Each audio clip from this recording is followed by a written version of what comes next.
This week on Outside Eye. I am aware that the South African cabinet has actually made a decision on the budgetary assistance, and a positive one. Is Zimbabwe getting a multi-million rand loan from South Africa? We're not involved in the discussions and we don't know any more than you do. Opposition parties are perturbed. I think the finance minister in Zimbabwe, Tendai Mbiti, jumped the gun on this. But just how broke is Zimbabwe? There's serious suspicion that, one, Zimbabwe is making a lot of money, but there's a lot of leakages on what gets to the treasury at the end of the day. And later. What's really striking in South Africa is the freedom of speech that they have. There seem to be almost no sacred cows. 19 years into democracy, our comedians capture the world's attention for cashing in on a critical freedom.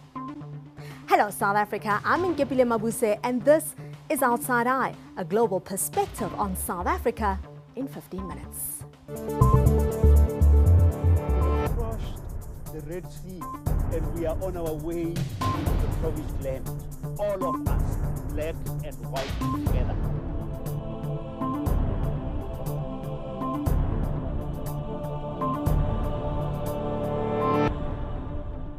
Hello everyone. Zimbabwe considers it signed and sealed, but South Africa says the terms and conditions of a loan agreement between the two countries are still being discussed.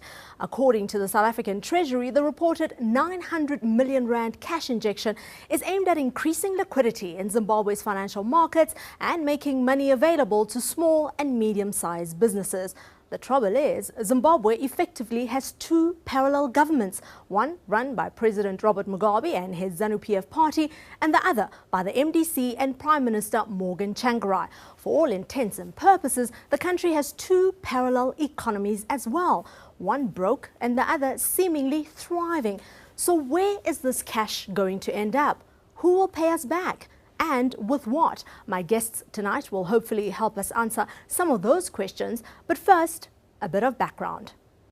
We say this as Zimbabweans. We have fought for our land. Land redistribution, Robert Mugabe style. The year was 2000. White farmers were beaten off commercial farms in what the 89-year-old called the fast-track land reform program. Zimbaredu Rokutonga must never be interfered with by anyone. It doesn't matter who it is, Bush or Blair. Things went downhill from then on. Once a darling of the West, targeted sanctions turned Mugabe into an international outcast. State-sponsored violence, reduced civil liberties, and the flawed elections that followed sealed the country's fate as a pariah state. When the dust had settled, 40% of Zimbabwe's economy had disappeared in a decade. The Zim dollar was worthless and unemployment reached 90%. At the time, President Mbeki was unabashed about lending Zimbabwe money. In 2005, he announced that South Africa would help Zimbabwe pay off its debt to the IMF, saying Zimbabwe's expulsion from the international lending body would be disastrous for South Africa. But occasionally, despite being branded broke, Zimbabwe would surprisingly produce astronomical amounts of money to pay its own way. Like in 2004, when it paid an amount of $135 million over 2 months to the IMF. And today, nothing much has changed. The country financed its referendum in March to the tune of some $40 million, which the finance minister says he borrowed from the private sector. At the same time, Zimbabwe has turned its nose up at possible UN funding for upcoming elections, saying the conditions of the loan interfere with internal politics. For the record, we did invite Zimbabwe's finance minister, Tendai Mbiti, to the show, but we were told that he's overseas and is unavailable at this point. But joining me from our Hyde Park studios is Lydia Polgreen of the New York Times. She's just recently come back from Zimbabwe. Lydia, thank you so very much for giving us your time here on Outside Eye. For the story that you wrote for the New York Times, you started off with describing the Prime Minister of Zimbabwe, Morgan Tsvangirai, lavish wedding ceremony that obviously took place in September last year. When you were on the ground there, did you get a sense of how well or not people in power are doing in Zimbabwe? Well, it seems clear that Zimbabwean politicians know how to treat themselves well. They all drive late model Mercedes-Benz cars that are chauffeured.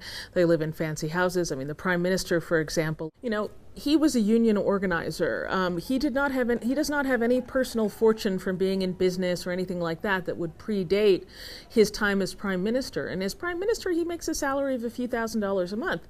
So when you see him having a huge wedding with hundreds and hundreds of guests, attended by celebrities, diplomats, when people see these kinds of events being hosted by a man who himself apparently doesn't have any money, then of course it raises questions. Who paid the bill? And the MDC was supposed to usher in change, right?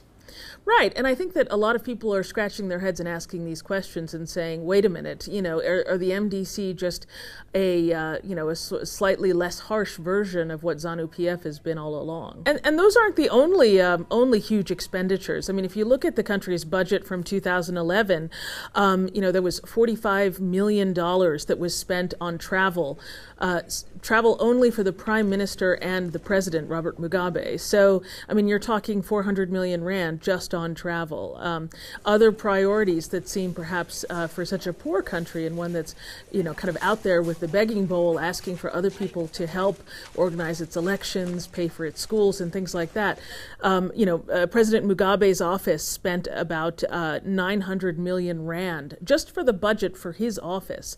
So, the government is clearly spending a lot of money. I guess the real question is, are those priorities misplaced? Also, another question, Lydia, where is this money coming from if Zimbabwe is pleading poverty? That's right. I mean, when you see people driving around in fancy cars, you'll go to the top restaurants in Harare and find that, the reservation books are full. And you have to wonder, in a country like this, where's all that money coming from? Now, in the past, of course, Zimbabwe has been a very wealthy nation, whether it was tobacco farming or mining. There was a lot of money that was floating around. In recent years, of course, the headlines have been all about hunger, children have not been able to go to school, things like that. So I think a lot of people are asking, where is all this money? And of course we know that there are the Marange diamond fields that are supposedly producing huge amounts of diamonds that should be coming into the treasury. But when you look at the numbers, it seems as though they don't really match up. When you talk to experts on transparency and on diamond mining, they wonder, are we really seeing the full figures of what those fields bring coming into the treasury?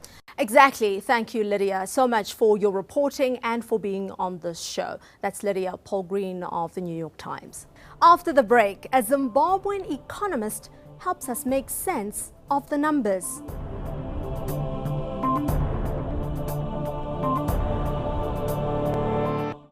News that moves. ENCA.com.